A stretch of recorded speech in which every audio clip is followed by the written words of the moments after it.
Welcome back to another episode of Business Journey Unlocked. Today I'm joined by Stephanie Furgang Adwar, one of the partners at Adwar and Eveco, a entertainment and intellectual property law firm launched in 2024. Stephanie works with artists, brands, and creative businesses navigating copyright, trademark, and most importantly, IP protection across multiple industries.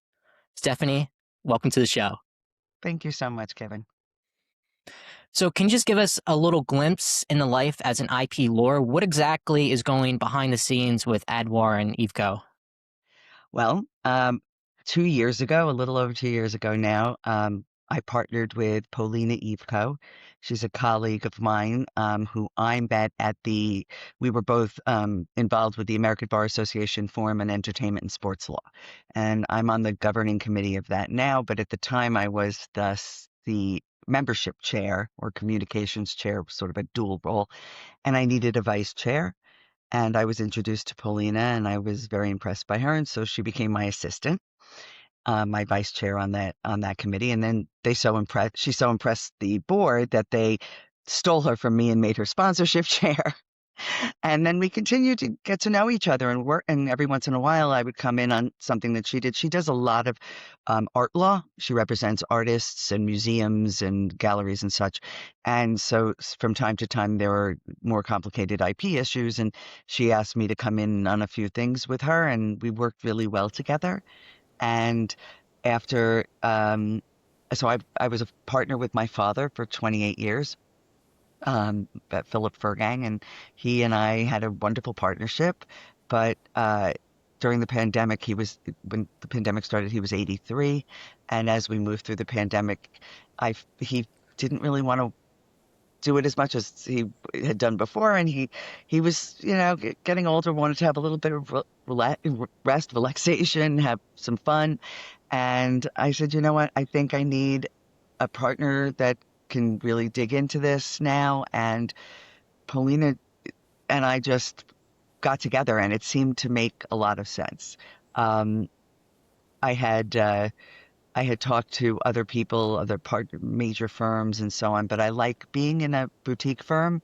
I like having autonomy over what I can do and what I can't do, and how I work with my clients.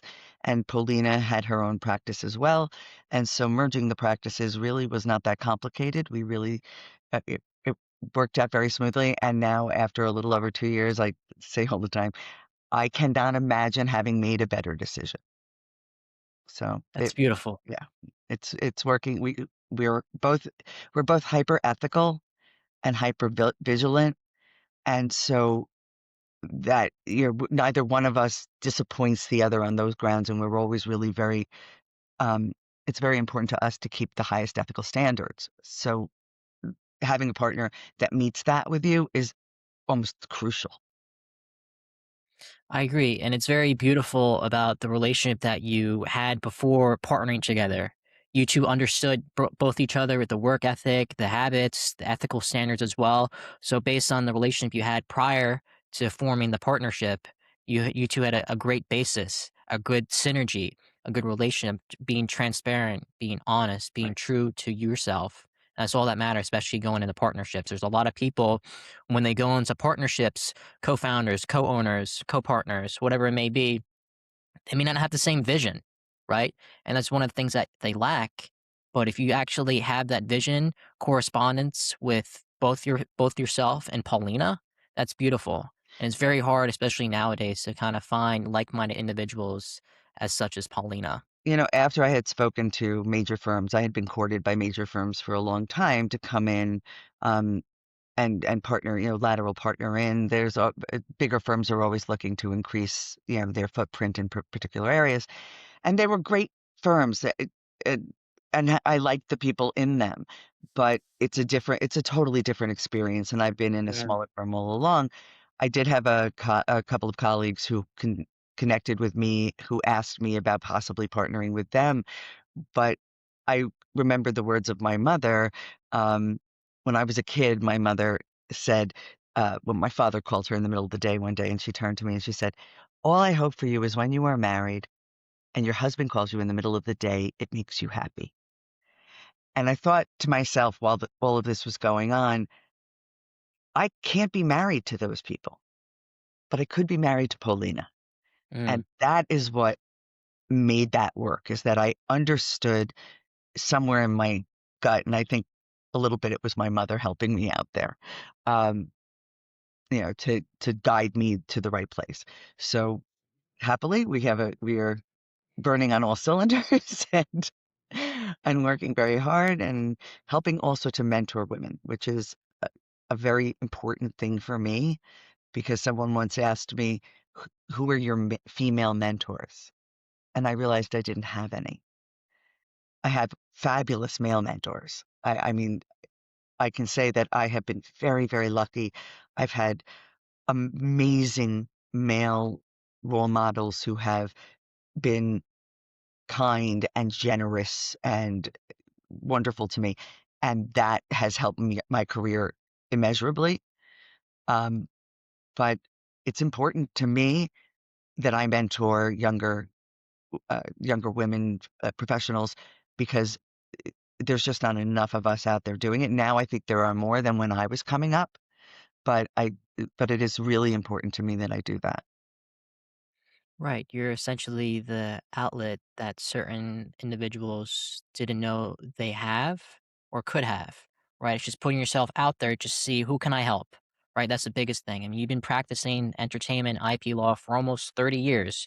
You built a Oh, reputation even longer than that. You've been named even a super lawyer. You serve as the governor in community. And then in 2024, you decided to launch this company, this partnership, instead of continuing at the established firm you were at before with your father, right, right? With that in mind, it's very hard to start a business essentially when you've been in that field for so long, right? There's a lot of people given the time frame that they've been in the workforce for, where they don't think that they could start a business. They think, "Oh, I'm washed out. I'm too old enough." It's a risk that I'm not willing to take. Anything in life is a risk.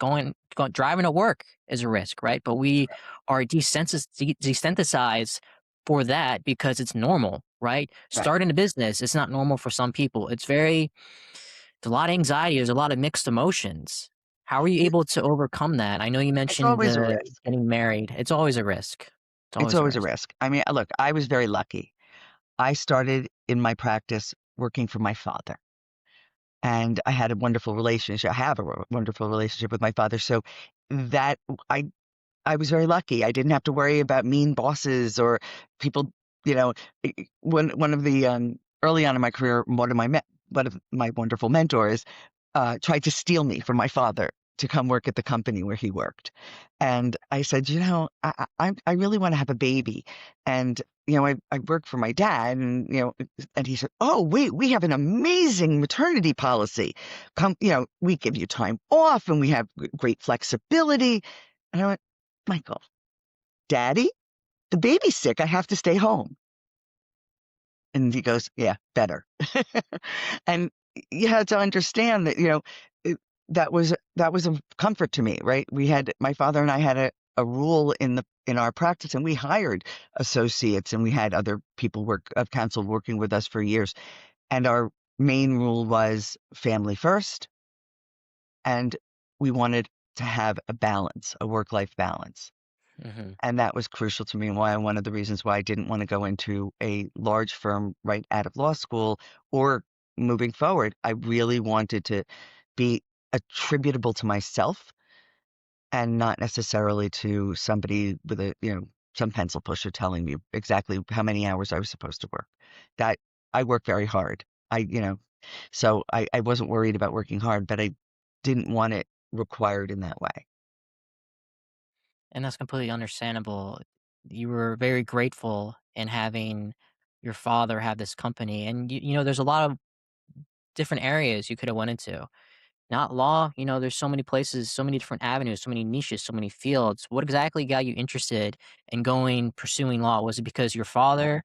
Was it because of some past experience you had? What was the end goal for that? So my father wanted me to be a lawyer forever. Mhm. I was a very good math and science student, but I wanted to be an actress. Uh-huh. And so I started college as a chemical engineering major and switched to a theater major within the first 3 weeks of college. Mm. Um, and that was really my fascination was always in the arts. And so I started to pursue that. And after 2 years as a theater major, I realized I didn't want to be an actress. I wasn't going to do that. Um, I felt it wasn't going to give me enough control over my career. My career would be in the hands of many other people, and that uh, I'm, a little bit type A, a little control. I like a little control of my life. That was not good for me. So I spoke to a cousin of mine who I said, I'm not going to be an actress, and I just don't know what to do. And he asked me if, and this is great advice for anybody. When you are starting to figure out who you are and what you want to do, ask yourself this question. If I could be anywhere or go anywhere or do anything right now that would make me happiest, what would I do?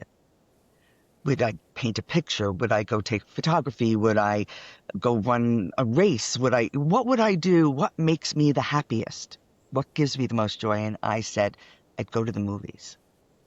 And he said, well, then why aren't you working in the movies? And I said, well, I'm not going to be an actress. He said, you do know there are other jobs, right? And I said, oh, I hadn't really thought about it. He said, you could be a director, you could be a producer, you could be a casting director. And all of a sudden, all of that came into focus. And I said, well, where do I go? And he said, USC, UCLA, or NYU, pick one. And I didn't want to go to California. So I applied to NYU. It was the only school I applied to. And they told me that they had 1,000 applicants and 100 places for them. And I had no portfolio. I had no, these kids who came to NYU Film had been shooting Super 8 since they were 8. Not me.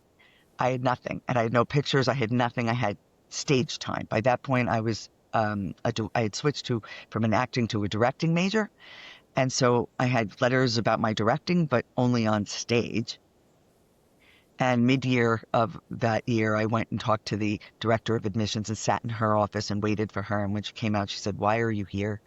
And I said, I have to come here. I said, this is the only place I've applied. If I don't go here, I don't know what to do. I might as well apply to rabbinic school and become a rabbi. And she was like, what? I said, I just don't, this is what I'm supposed to do. And I left. And she said, April 1st, admissions go out. I don't know what to tell you. Years later, when my children went to college, we learned about demonstrated interest. They want to see that you're really interested in the school that you want to go to, right? Because then you'll be voted to that school. And that's what I was doing without knowing it. And I was accepted. And I went to NYU Film and graduated from there in 1987. And I had been working for the Gersh agency. They had hired me as a sub-agent at the agency. At that time, I had been interning, and then they hired me full-time. So I was doing full-time work and finishing school. And at the end of that year, I realized that I wanted something more challenging for myself. And my father said, I'll pay for law school, you pay for life, we'll figure it out. And I said, okay. And he wanted me to go to law school to be a patent attorney like himself. And I wanted to go to law school to represent entertainment. And he said, entertainers don't pay. And I said, I don't care. And he said, okay, I'll feed you on IP. You do IP work and build a practice. And so I had to build an entertainment practice from scratch. So I came in and I worked for my father in IP, and I happen to be a law geek. I mean, I love trademark law. I love copyright law. I find it fascinating. I litigated from the very beginning of coming in. My father handed me a bunch of cases and said, here, learn how to litigate. And so I learned how to litigate. And I found that I really liked making the argument and learning the law to make the argument. And then I'd have that information so that when I had my transactional clients, I could give them information about where people sue, where the weaknesses are in their contracts, where there might be a problem that they should be looking out for. And it made me a more valuable attorney to those clients. And so I kept doing my, building it up. I went to a million networking events. I spoke at NYU Film. I was invited to speak there several times in my early career. Um, and the more I did, the more people I met, the more I grew my entertainment practice. My friends from film school started to get a little success, so they started to come to me to represent them on those things. While I was in law school, I made music videos. I would produce music videos on the side. So I had some music clients right from the start. That was, kept me going. And then when I was about a little under 10 years in, I joined the American Bar Association Forum on Entertainment and Sports Law and went to my first annual event. And it changed the course of my career. And I say this because if anyone is watching this that is starting out in this field, that wants to be an entertainment lawyer, because it is the most popular area of the law. It is what I tell people. I practice fun law, right? I deal with the most wonderful things, entertainment and things that make people happy. And everybody wants to do that. Everybody wants to be part of the flash and the pretty of it, right? So you have to have people. You have to know people. This whole industry is based on who do you know and what, not just what do you know. And that first meeting introduced me to colleagues who were incredibly generous with their time and their information.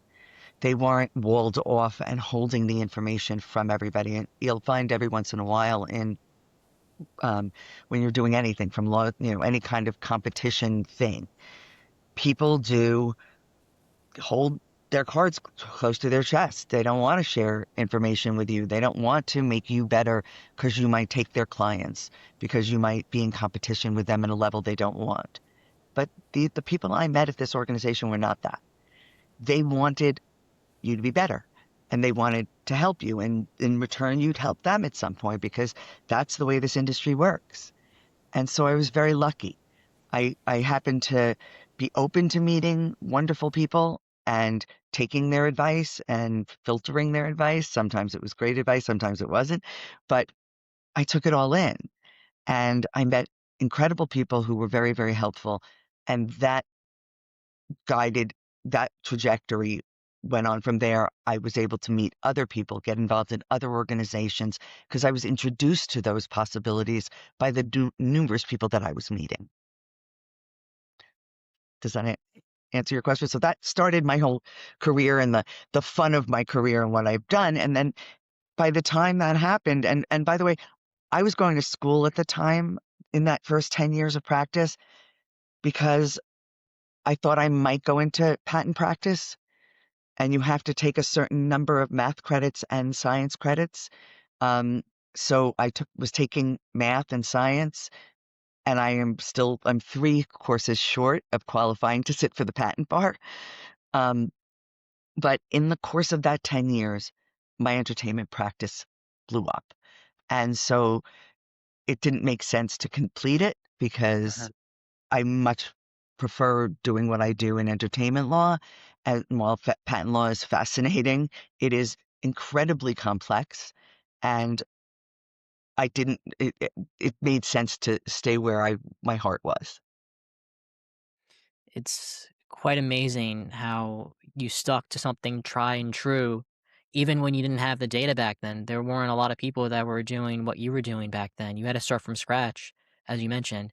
But as you kept on doing it day by day, night by night, connecting, going to all these different events, networking. I do agree that people connect with people, and it's all about who you know, what you know, and you're taking that advantage to not only better yourself, but better the company as well with what you had with your father, and then which later turned into your own practice as well Yeah. with Paulina. It also It's very it interesting. enriches your life, Oh, yeah. right? The more good people are in your life, the more your life is enriched. I've always been a people person. I've always liked a party. I've always liked things going on around me.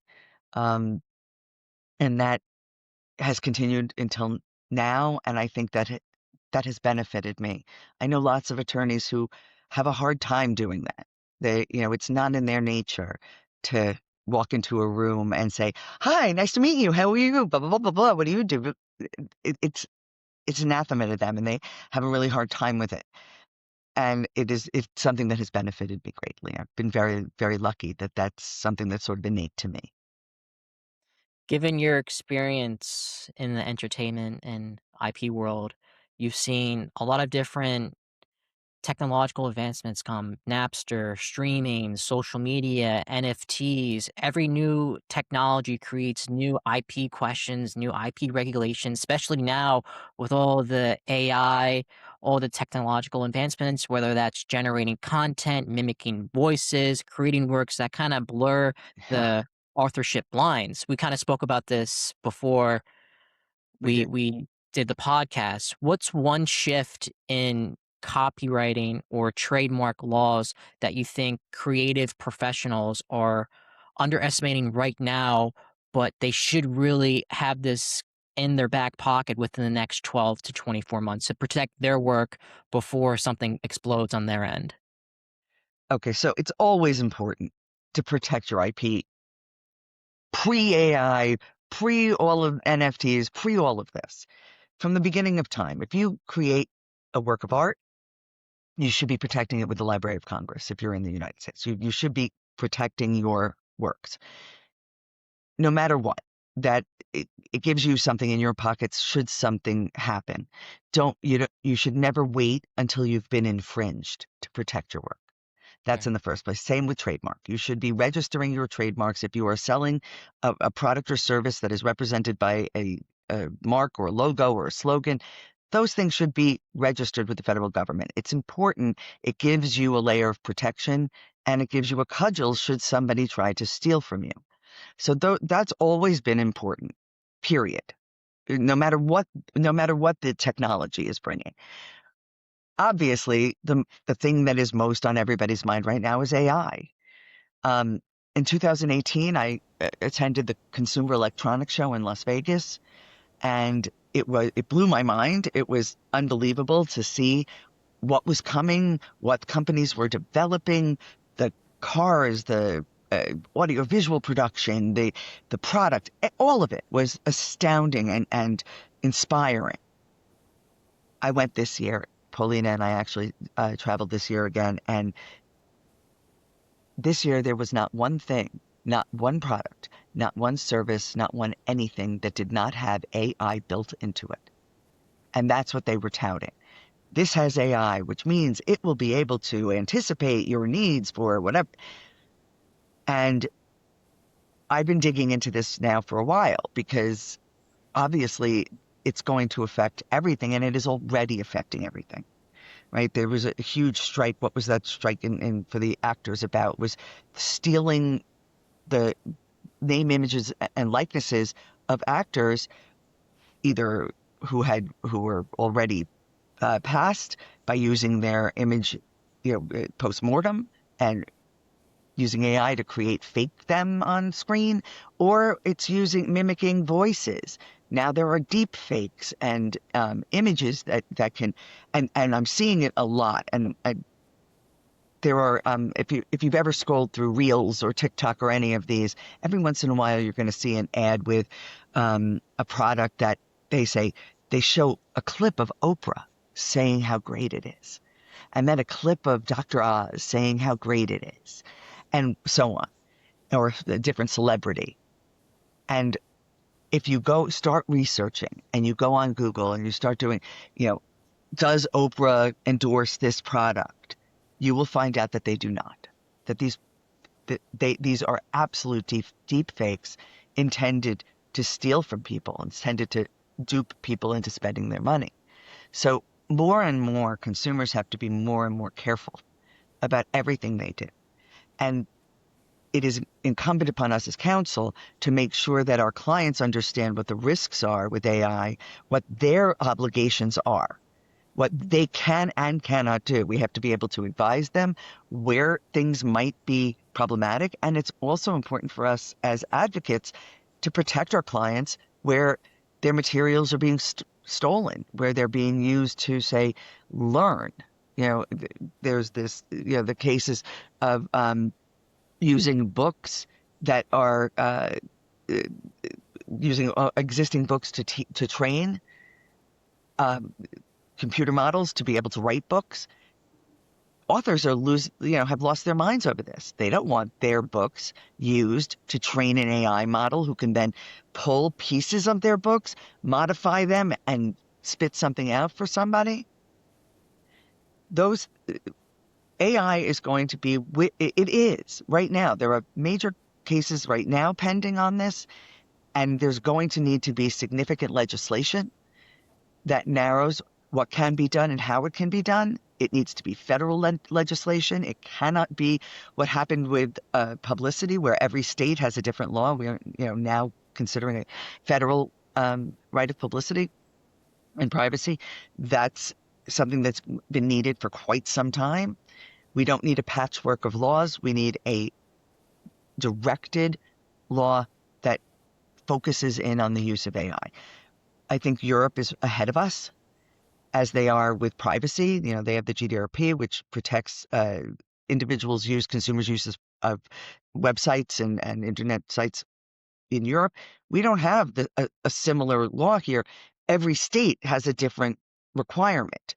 So every time we do terms of use, say for clients, and they're operating in several different states, we have to make sure that what we're doing applies pretty much across the board to every state, just in case our clients are doing business in those states, but also specifically to the states where they're doing business. So AI is it has infiltrated everything. It is going to get more specific. It's going to get a little scarier, I think. Um, and it's it's important for society that humans create art. Hmm. The Copyright Office does not let you register an AI created work as a work of authorship. AI is not a human. So you can't say that, you can't create something online on Gemini and file it with the Copyright Office. Just can't do it. It's not permissible. But what is going to be permissible and what has become permissible is taking an AI document and modifying it, using it. And now there are decisions saying, all right, yeah, well, you can do that. You can take it, and if you make substantial changes to it, then, okay, now you've created your original work of authorship. Yes, you've used, existing information, but it's more original. And that sort of falls into how you would create anything else, right?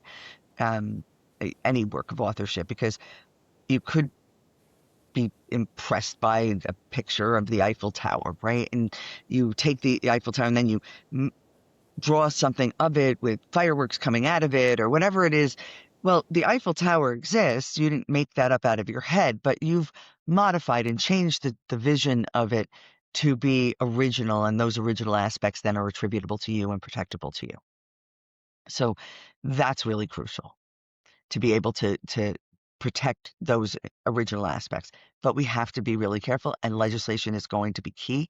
And I worry that we have a very old Congress and that some of those members are really not familiar with how the internet works at all, let alone the complexities of AI, the complexities of uh, the computing, and the complexities even of the environmental impact of all of this. So there's a lot to be considered, and it's important that our representatives pay attention to that and address it before anything terrible can happen. I agree. It is very complex. AI is constantly evolving every single day. Given your line of work, I do see the concern with all the deep fakes you were mentioning. It's very hard nowadays to distinguish what is and is not AI with film, with like the reels you mentioned. I know the biggest celebrity I can think of off the top of my head was Jake Paul. There was a very huge scandal that happened where people were just constantly making all these deep fake videos of him and dressing up in a tutu and putting makeup on, and he's like, "That's not me," right? But so given your standpoint, it is very hard. It's very crucial that these people have to actually go out and defend themselves, defend people that are post-mortem, as you mentioned. People shouldn't do that, and to gain what? Gain some money from conning these people? What's a good in that? There's a lot of pros, there's a lot of advantages using AI, Mhm. but given your line of work, you see more of a disadvantage as opposed to advantage in Not terms of a necessarily a business. disadvantage, but No? a warning. Right. I don't think that, um, technological advancement is bad. No, I no, no. don't. I think it's great, and AI can be really helpful for a lot of things. Um, I play with it all the time now because I wanna understand how it works, I wanna understand what it does. Um, I've seen it hallucinate. I Mhm. you know, I understand where the limitations are, and for example, I was going to Europe, and I wanted, to see if it could schedule a trip for me. So I put in all my parameters, all the things I wanted to see, what my travel plans were, and I generated to see what it would give me as a schedule. And it had me leaving for my train, my 10 a.m. train at 1 p.m. So not foolproof, but it is getting better and it will get better and it will get more exact.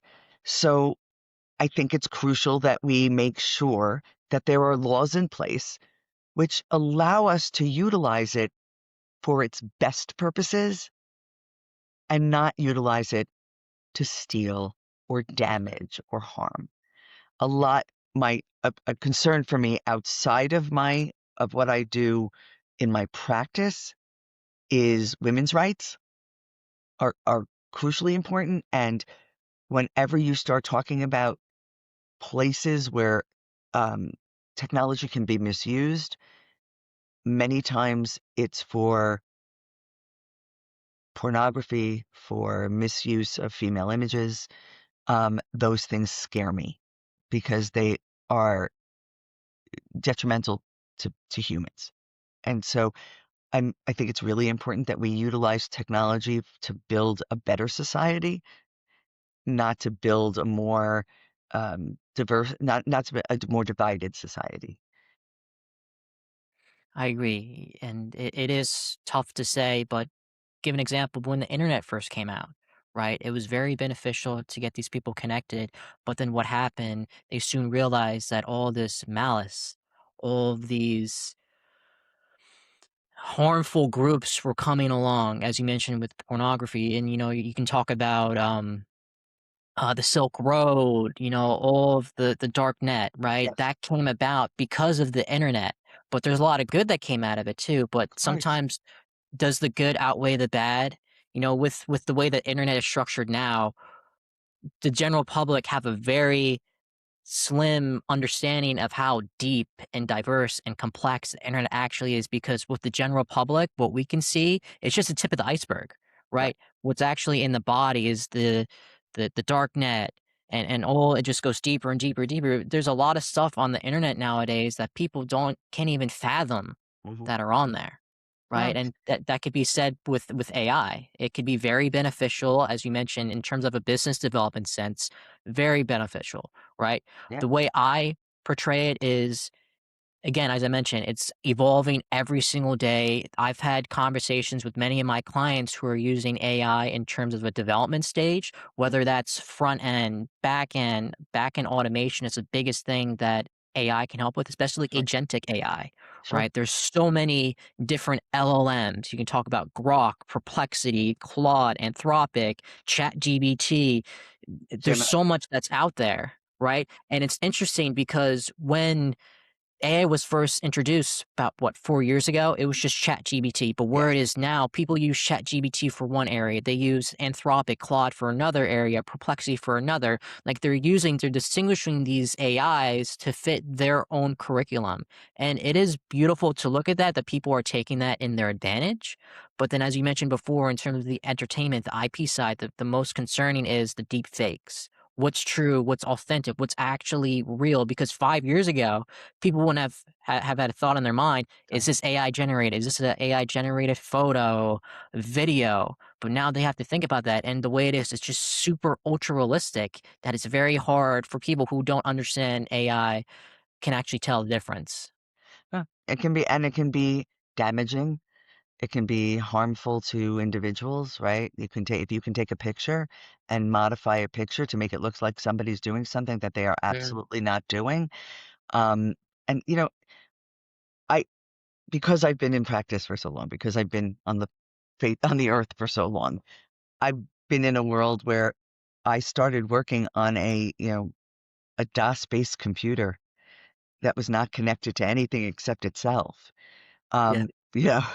You know, no mouse, just my keyboard and strokes. And it's I've watched how this is all blown up and grown and changed. It worries me um, that there are so many bad actors. Um, that's why I think legislation needs to be uh, passed so that with an understanding of how to do that, of how to make it not permissible to use someone's image falsely. That's already the case, by the way. There's already laws in place where you cannot steal somebody's image and use it in connection with selling a product or a good, right? But there's still limitations, and people don't have access to litigation necessarily because litigation is costly. You have to hire somebody. You have to, have a lawyer, and you have to be able to file papers and do all the discovery and all the things that cost a lot of money.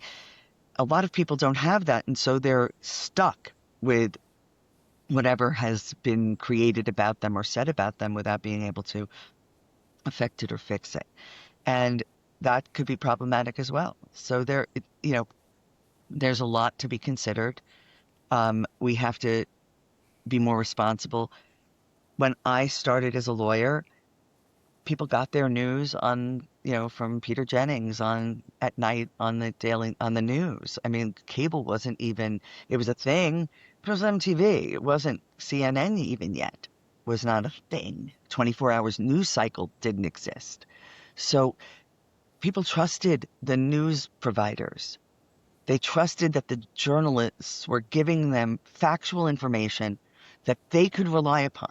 When their president spoke, when their leaders spoke, they could trust the information that they were being given because they knew that those people were responsible to them and wanted to know. Now, did we find out later on sometimes that the information was not 100% correct, or the information they had wasn't all of the information? Yes, those things happen.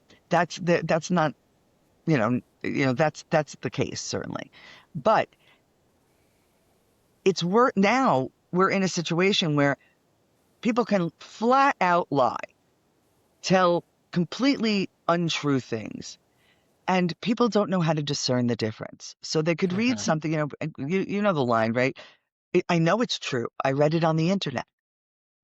And for a very long time, that's what people believed because it was new and it was providing news sites and articles, and people thought, yes, that's true. It has to be true because I'm being told that by people that I trust or people with more information than I have. And now that is no longer the case. Now, if you want to make sure that what you're being told is accurate, you have to take the time to research it. You can't just flip things off. And I have been guilty of this myself, of posting something to Facebook or posting something to Blue Sky or Threads and saying, look at this, and then having to pull it off because somebody said, "Hey, did you check that before you reposted it? Because that's not accurate, but it seemed like it was quickly, and because you've got reaction things, you post them quickly." Those That's what's happening now across the board. So I'm trying to be more thoughtful about what I post and making sure that what I post is verifiable, that I am not a source of misinformation. I don't ever want to be a source of misinformation. I sit as a associate village justice in the village of Suffern. It's a very part-time role where I am the backup judge to the senior judge in my district, so that in the event that he is unavailable or conflicted out, I can hear cases or adjudicate arraignments, or handle arraignments, or adjudicate smaller matters, handle small claims cases. My reputation as truthful is crucial to me. It is, I want people to be able to trust what I say and know that I am not basing it on false information. And it's the way I have always represented my clients. And it's it if everyone would sort of take in that internal scale to to say, I want to be a beacon of truth, then it would make the world a much better place. As you're aware, the few ruin it for the many, and that could be in relation to false information, could be in relation to the AI technical development, right? Yep. It's just given where we are now, and you did touch on this before, there has to be more litigation, more regulations in place with the AI. And as you mentioned, where the EU is going in Europe, like they're way ahead of where we are now. I mean, They look always at are. they always are, yeah. Look at Australia, for example. Given social media, there's a new law in place where I believe they can't be younger than 16 to have social media, right? I have to tell you, that's the best thing I have ever heard. It really is. I mean, we could get into a whole discussion of that. I have two children, and um, they are slightly older, so they didn't really get hit with the screens as much as is happening now. But my younger one I is at the was at the beginning part of that, and so and feels the need to compete, feels the need to, you know, not miss out, not be behind his peers, all because of a screen telling him what everybody else is doing. It is detrimental. I am glad that there are moves being made to limit access to those apps under 16 because it's so not good for them intellectually and I agree. so many ways. Especially nowadays with all this short form content, when all these applications were developed and brought out to the mass market, Instagram, Snapchat, there was Twitter, there was MySpace. It didn't have what we have now with all the short form content. It's everywhere. Facebook, Instagram, Yep. YouTube, TikTok. Even Snapchat too, it's the way that Snapchat is developed now, it's just the same as any old app, right? Yep. All the other apps, right? There's really no distinguish between all of them because all they have is short form content.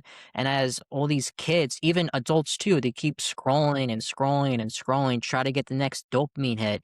And Hmm. these videos are maybe a couple minutes to less than a minute, right? That distinguishably harms their attention span That's because right. they're so used to short-term fix that nowadays, especially given my generation who grew up on it, especially more so in the kind of mid 2010s, Yep. right? With that in mind, people are just so used to it that they don't want to put in the time and the effort that actually has to be guided towards certain stuff, starting a business, starting a new practice, right? Those things do Reading, take time. Kevin, reading. If you look at the wall behind Oh me, yeah. these are the book I represent authors, a number of them. Those are books that my clients have written. I have talked to adults like my age, over 30 adults who will tell me that they cannot sit down to read a full book anymore. They're Mhm, either audio listening because that's the best way they can get pieces of books, or they're not reading books at all because they don't have the attention span to sit and read a book. I've met, well, I was away last week in Los Angeles and met up with a bunch of attorneys, and one of them said to me, I am forcing myself to read for an hour every day on, a book every day because it is helping my attention span. I am seeing how detrimental social media has been for my business because it's harder for me to sit and focus on what I have to read. mhm. I So agree. it's important. It's important that we sort of try to reset some of this and not rely so much on the short form content. It's addictive, so I understand it. I mean, I've been known to sit and flip through. It's 30 minutes. Anytime you sit down with with your phone and start to flip, you will lose 30 minutes. Easy. Easy. The way I look at social media is if you're not getting any value or benefit, then there's really no point in being on social media. Now, with value and benefit, that can mean different for many people. They can get value from learning, Right? right? The way I look at value is in terms of business networking. I'm really heavily on LinkedIn, and it's funny because within my business, my first client actually was managing their social media, right? Because I was always a big testament on you always, if you're not making money on social media, what's the point? The only thing that is taken from you is your time. And I Right. just find it really ironic, given my perspective, that my first client was being the social media manager for different multi channels, right? But that goes to show that I'm actually taking social media and trying to benefit myself, trying to make an income from that, as opposed to laying in my bed on my couch just scrolling. 30 minutes can turn into 2 hours easy, and you're like, where did the time go? But you just keep going through the short form content. That's a very big thing. And you don't even remember. You may not even remember what you watched 2 hours before, right? The attention span is just horrible nowadays. It is, Horrible. but you know what? Look, what I do in what I do, it's crucial for my clients, right? Somebody puts out a new video, a new music video, a new piece of music. We're going to leverage every possible opportunity on social media to get that out to the public. And that's Hmm. important for our clients, right? Hmm. That's a great benefit of social media. So, to share joy, share your music, share your art. Um, Art is what propels society forward. That's from the beginning of time. We can track the growth of humanity through the art that they create. So, is social media art? Well, sometimes. Yeah. Sometimes it's a promotional method of forwarding art to people. So we could use, all of these things can be used for good. AI is being used in medical testing, in mammography and sonography. To detail down the most early um, instances of illness or issue.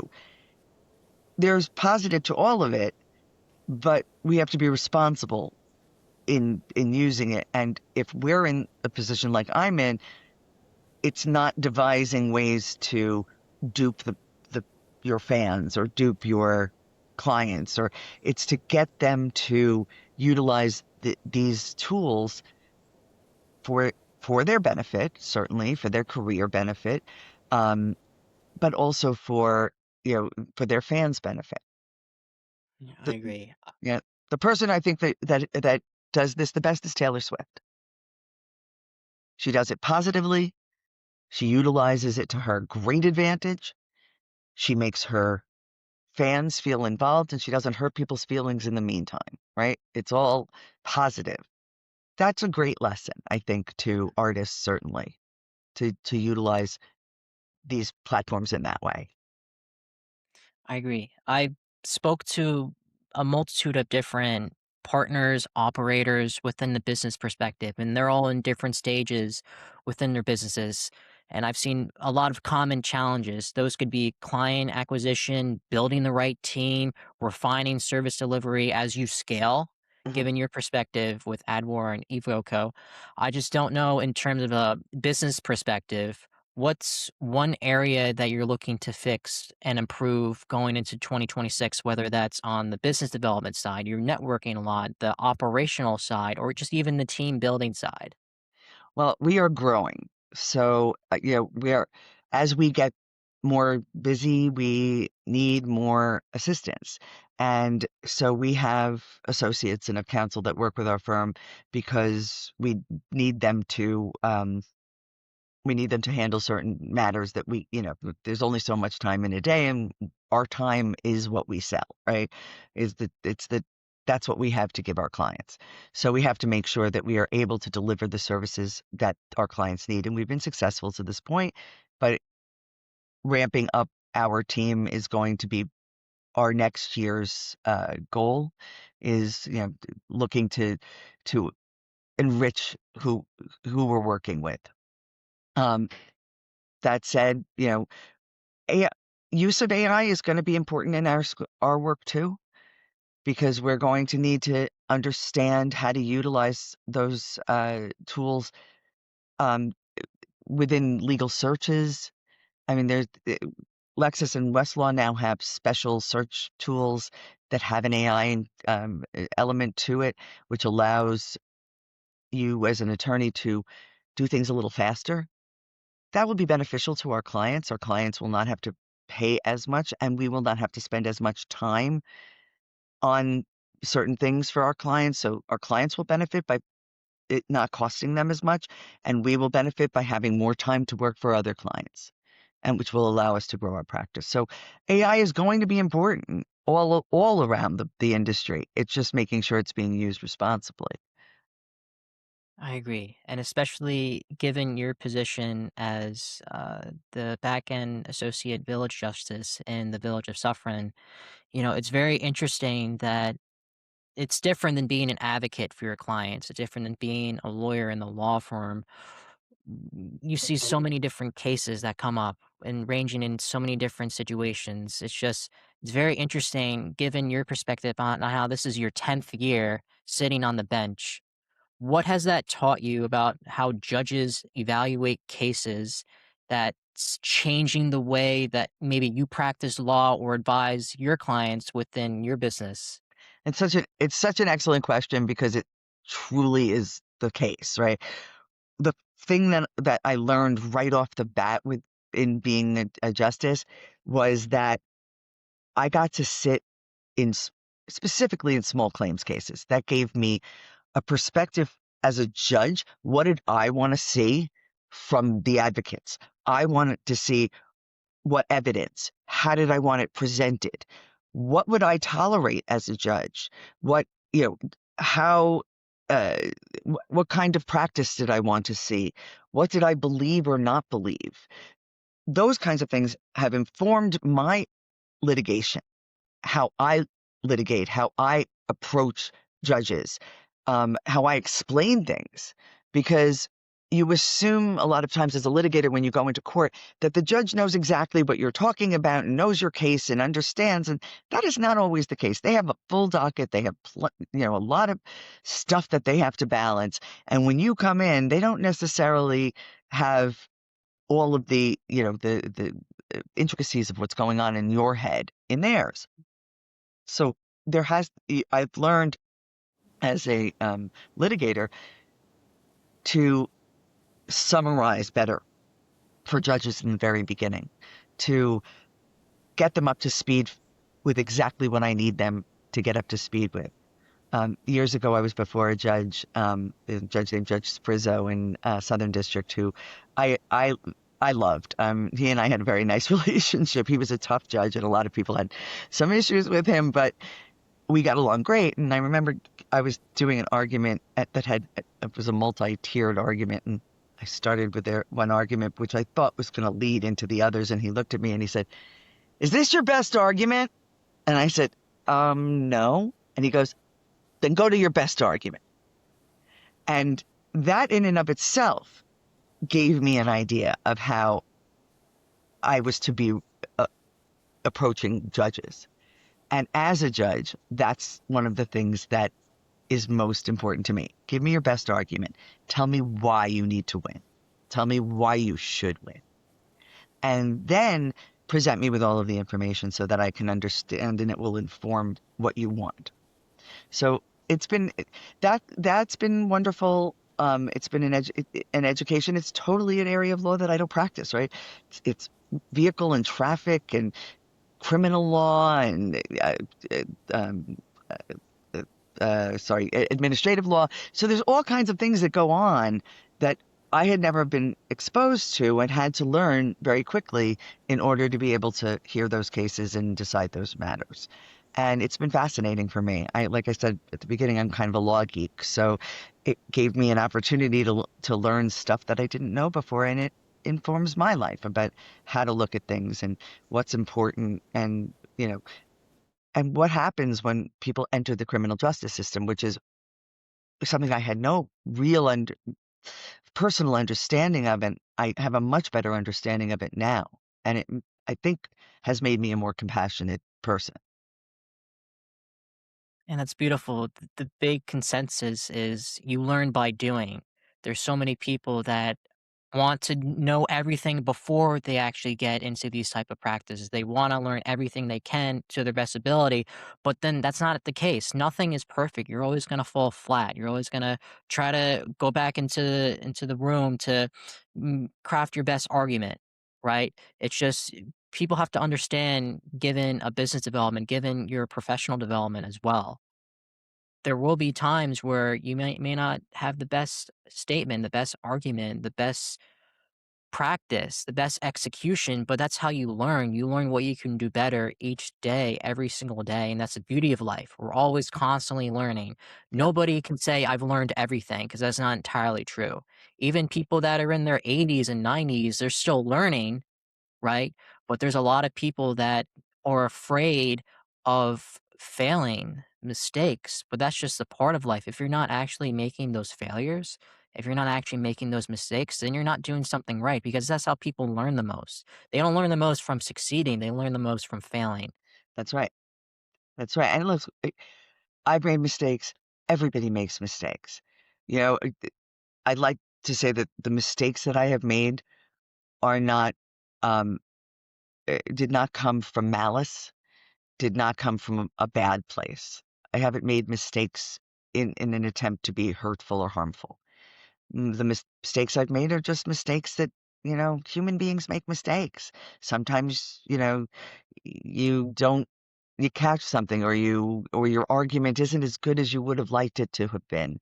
And sometimes it's amazing. Yesterday we were very successful on a trademark matter that I had no expectation of being successful on at all. And we made the best argument. And sometimes you make the best argument. Sometimes your arguments aren't convincing, no matter what you do. Sometimes people who are in the right lose. Sometimes justice isn't perfect. We try to move towards a more perfect situation. But just like our country is moving towards a more perfect union, we are trying to move towards a more perfect uh, society, trying to decide what is in the best interests of the people that you're dealing with and having the best intentions while you do it. And if you go forward with your best intentions, if you go forward trying to do the best you can, if you fail at that point, you will learn from that failure. You will understand how to be better the next time. We're watching the Olympics, right? And I watched our uh, our skaters lose the gold last night in ice dance, and how heartbroken they were.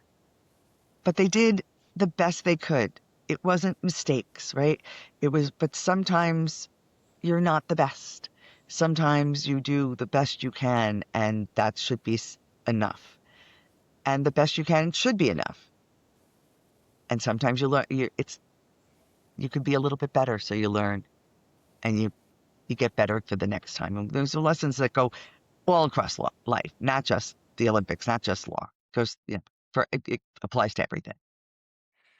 Before we wrap up here, if you could go back and give yourself one piece of advice when you first started your legal career, knowing what you know now about building your own practice, protecting creative work, what would it be? Um, I have two things that I would have done differently. One is I would have gotten involved with the American Bar Association Forum on Entertainment and Sports Law earlier because it really was very beneficial to me. And the second thing that I would have done is take more chances. There were client matters that I eschewed because they were very risky for me. They didn't have they it would mean a tremendous amount of dedication of time and money that I didn't feel like I had. And those were opportunities that I might have taken.